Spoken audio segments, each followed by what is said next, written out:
آج کی اس ویڈیو کے اندر ہم ایسے سوالات کو ڈسکس کریں گے جو کہ عام طور پر P P S, F P S اور دیگر این ٹی ایس کے اداروں میں پوچھے جاتے ہیں۔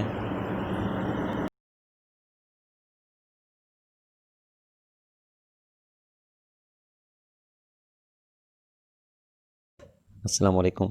آج کے اس لیکچر میں ہم عربی گرامر پر گفتگو کریں گے۔ عربی گرامر دو حصوں پر مشتمل ہے۔ ایک حصہ نحو کہلاتا ہے اور ایک حصہ صرف کہلاتا ہے۔ تو آج ہم حصہ نحو پر گفتگو کریں گے۔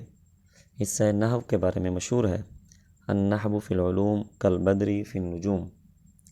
اسی طرح یہ بھی کہا جاتا ہے النحو فی الکلام کالملح فی الطعام۔ امام النحو امام سیبویہ کو کہا جاتا ہے۔ نحو کے اندر جو الفاظ ہوتے ہیں وہ دو طرح کے ہوتے ہیں، وہ بامعنی ہوتے ہیں یا پھر بے معنی۔ اگر بامعنی ہوں تو ان کو موضوع کہتے ہیں، اگر بے معنی ہوں تو ان کو مہمل کہتے ہیں۔ الفاظ پر جو اعراب ہوتا ہے وہ اعراب تین طرح کا ہوتا ہے: زبر، زیر، پیش۔ زبر کو فتح کہتے ہیں، زیر کو کسرہ کہتے ہیں اور پیش کو ضمہ کہتے ہیں۔ جس حرف پر زبر ہو اسے مفتوح کہتے ہیں، جس حرف پر زیر ہو اسے مکسور کہتے ہیں اور جس حرف پر پیش ہو اسے مضموم کہتے ہیں۔ نحو کے اندر تین حروف ایسے ہیں جن کو حروف علت کہتے ہیں، وہ ہیں واو، الف، یا۔ ان کے مجموعہ وائے ہے۔ اس میں جملہ دو قسم کا ہوتا ہے، جملہ اسمیہ اور جملہ فعلیہ۔ جملہ اسمیہ جو ہے وہ دو حصوں پر مشتمل ہوتا ہے، مبتدا پر اور خبر پر۔ اور اسی طرح جو جملہ فعلیہ ہوتا ہے اس کا آغاز فعل سے ہوتا ہے۔ اسم معرفہ، اس کی 7 اقسام ہیں: اسم علم، اسم ضمیر، اسم اشارہ، اسم موصول، منادی، مضاف الی المعرفہ اور معرف باللام۔ مرکب کی دو قسمیں ہیں، مرکب تام، مرکب ناقص۔ مرکب ناقص کی پھر آگے کئی قسمیں ہیں جن میں مشہور مرکب اضافی، مرکب توصیفی، مرکب عددی، مرکب اشاری وغیرہ وغیرہ۔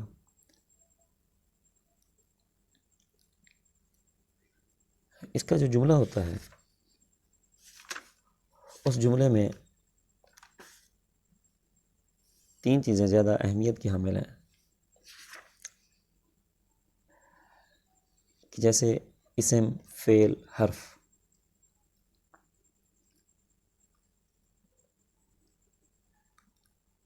تو اس میں جو اسم ہے، اس میں جو اسم ہوتا ہے اس کی پھر تین قسمیں ہوتی ہیں: مصدر، مشتق اور جامد۔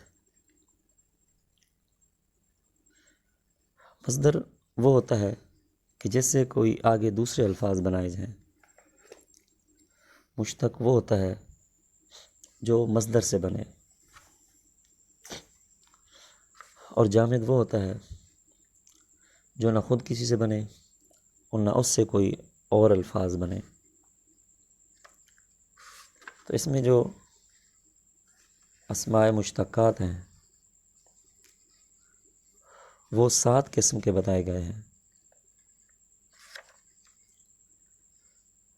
نمبر 1، اسم فاعل، اسم مفعول، صفت مشبہ، اسم ظرف، اسم اعلیٰ، اسم تفضیل اور اسم مبالغہ۔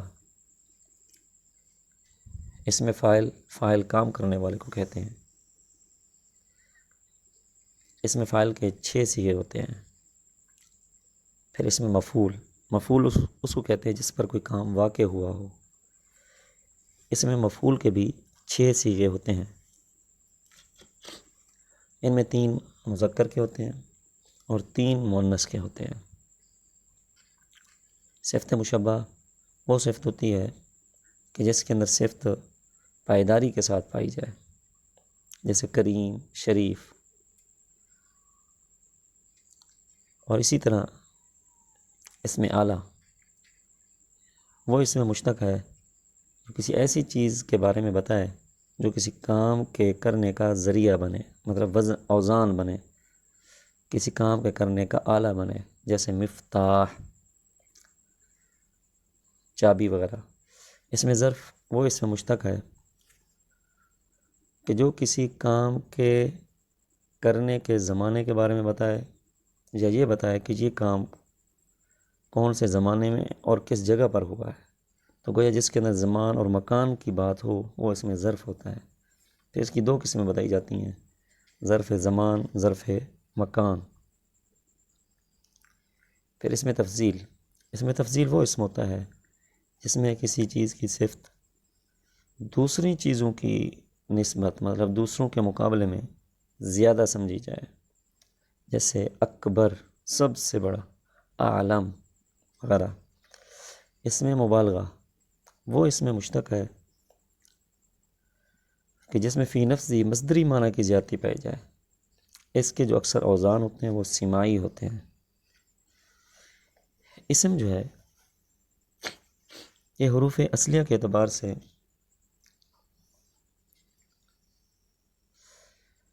حروف اصلیہ کے اعتبار سے ثلاثی بھی ہو سکتا ہے اور رباعی بھی ہو سکتا ہے اور خماسی بھی ہو سکتا ہے. گویا اس حروف اصلیہ کے اعتبار سے اسم کی 3 قسمیں ہیں، ثلاثی، رباعی اور خماسی. جبکہ اس کے مقابلے میں جو فعل ہوتا ہے، فعل 2 قسموں پر ہوتا ہے، ثلاثی اور رباعی. فعل خماسی نہیں ہو سکتا. اور حروف جو ہے، حروف زوائد کو شامل کر کے اسم کو کم سے کم 3 اور زیادہ سے زیادہ 7 حروف پر مشتمل کیا جا سکتا ہے. فعل اس کے اندر اگر حروف زوائد کو شامل کیا جائے تو کم سے کم 3 اور زیادہ سے زیادہ 6 حروف پر مشتمل ہوتا ہے. تو گویا اسم کے زیادہ سے زیادہ حروف 7 ہو سکتے ہیں اور فعل کے زیادہ سے زیادہ حروف 6 ہو سکتے ہیں. اسم کے کم سے کم حروف 3 ہو سکتے ہیں، فعل کے کم سے کم بھی 3 ہو سکتے ہیں.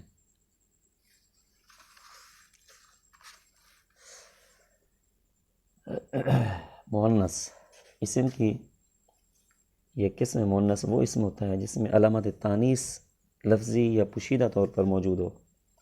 اور علامت تانیث 3 طرح سے ہے. نمبر 1 گول تا ہوتی ہے کہ جو وقف کی حالت میں ہا بن جاتی ہے، جیسے مسلمہ. پھر الف مکسورہ ہوتی ہے، جیسے ہم ایک لفظ موسیٰ لکھتے ہیں یا عیسیٰ لکھتے ہیں، اس کے اوپر جو کھڑی زبر لگاتے ہیں اس کو الف مکسورہ کہتے ہیں. تو جس حرف پر الف مکسورہ والی علامت ہو وہ حرف مؤنث ہوگا. عظما ہو گیا، اجما ہو گیا وغیرہ وغیرہ.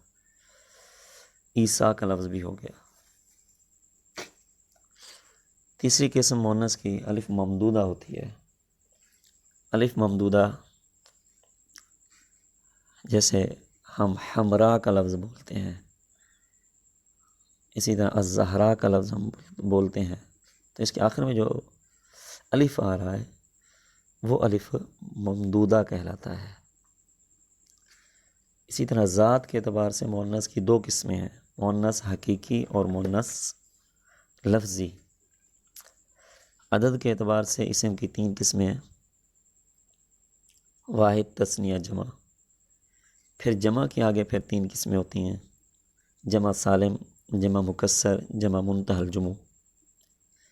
جمع سالم تو وہ ہوتا ہے کہ جس میں واحد کا صیغہ سالم رہے، جیسے مسلمون ایک لفظ ہم بولتے ہیں. جمع مکسر جس میں واحد کا صیغہ ٹوٹ جائے.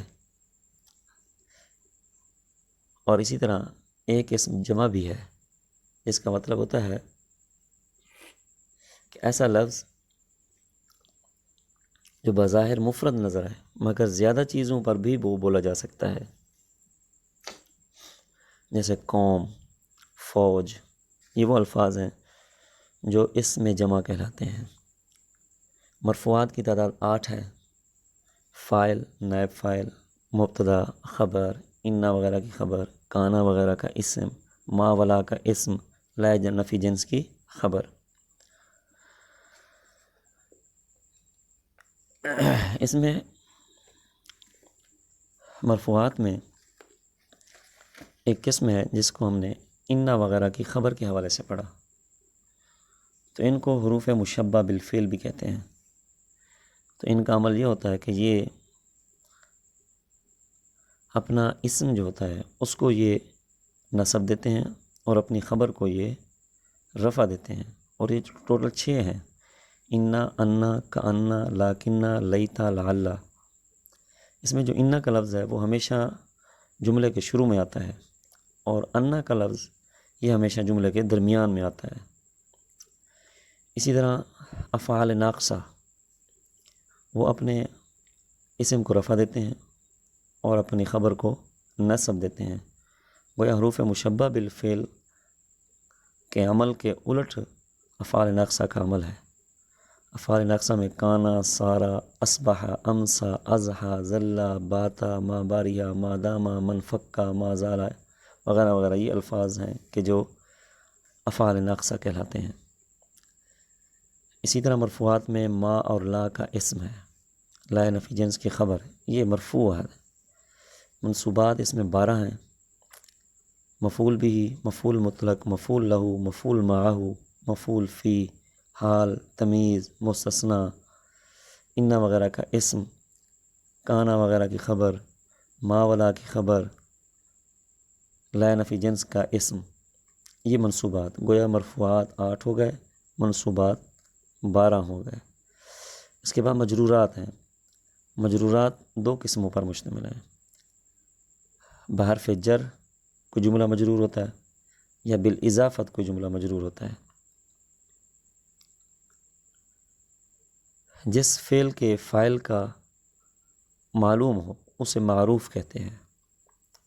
معروف اس کو کہتے ہیں جس میں فعل کے فاعل کا پتہ ہو، اور ایک ہوتا ہے فعل مجہول، وہ ہوتا ہے کہ جس میں فاعل کا معلوم نہ ہو سکے، فاعل کا پتہ نہ چلے۔ اسی طرح نحو کے اندر ایک حمزہ ہوتا ہے، ایک کو حمزہ قطعی کہتے ہیں اور ایک کو حمزہ وصلی کہتے ہیں۔ تو یہ حمزہ قطعی ہوتا ہے وہ کسی بھی حالت میں نہیں گرتا، مطلب اس کے پیچھے اگر کوئی جملہ لگا دیا جائے تو وہ پڑھنے میں باقی رہے گا۔ جبکہ جو حمزہ وصلی ہوتا ہے یہ بعض دفعہ اگر اس کے پیچھے جملہ لگا دیا جائے تو وہ لکھنے میں تو باقی رہتا ہے لیکن پڑھنے کے اندر نہیں آتا، مطلب تلفظ میں نہیں آتا۔ تو ایسا حمزہ جو لکھنے میں باقی رہے اور پڑھنے میں نہ آئے اسے حمزہ وصلی کہتے ہیں۔ جیسے ایک لفظ ہم بولتے ہیں الکتاب، اس کے شروع میں جو حمزہ ہے اگر اس کے پیچھے ایک اور جملہ لگا دیا جائے ذالکا تو بن جائے گا ذالک الکتاب۔ تو یہاں درمیان میں الف جو ہے یہ الف گر جائے گا پچھلے جملے کے ملانے کی وجہ سے۔ اگر پچھلا جملہ ختم کر دیا جائے تو پھر اس کو پڑھیں گے الکتاب۔ اسی طرح نحو میں اس میں اشارہ ہوتا ہے کہ وہ اسم جس کے ذریعے کسی چیز کی طرف اشارہ کیا جائے۔ اس کی 2 قسمیں ہوتی ہیں: اشارہ قریب کی اور اشارہ بعید۔ اشارہ قریب کے لیے ہاذا، ہاذی، ہاذانی، ہاتانی، ہاؤلائی، یہ 5 الفاظ استعمال کیے جاتے ہیں اشارہ قریب کے لیے۔ اشارہ بعید کے لیے بھی 5 الفاظ ہیں: ذالکا، تلکا، ذانکا، تانکا، اولائکا۔ اس میں ضمیر وہ اسم معرفہ ہوتا ہے جو اسم کا قائم مقام ہوتا ہے، متکلم یا مخاطب یا غائب پر دلالت کرتا ہے۔ اس کی 2 قسمیں ہوتی ہیں: ضمیر متصل اور ضمیر منفصل۔